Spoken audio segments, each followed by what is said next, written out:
2026-এ Spain বিশ্বকাপ জেতার পর এখন 2006 থেকে 2026 এই 20 বছরে সেরা দল নিয়ে বিতর্ক শুরু হয়েছে।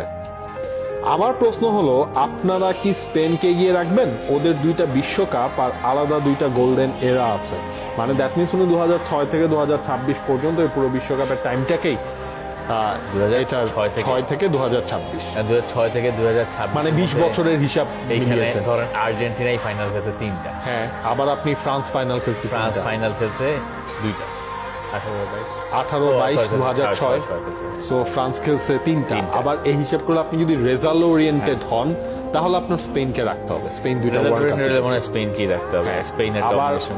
আপনি যদি ধরেন বুঝছি, অন্য দিক থেকেই চিন্তা করেন, ধরেন বাকি ওয়ার্ল্ড কাপ গুলাতে স্পেনের পারফরমেন্স খুব খারাপ, খুবই খারাপ স্টেজ থেকে কিন্তু। বাদ, দুইটা নকআউট থেকে বাদ, কিন্তু টাই ব্রেকারে বাদ। হ্যাঁ, এটাও আবার একটা কথা, কিন্তু দিন শেষে ধরেন হচ্ছে গিয়ে যে ধরেন ওয়ার্ল্ড কাপ জেতার কারণে আমার মনে হয় 20 বছর হিসেবে স্পেন ওই স্পেনে জায়গাটায় 20 বছরের স্প্যানে স্পেন এগিয়ে।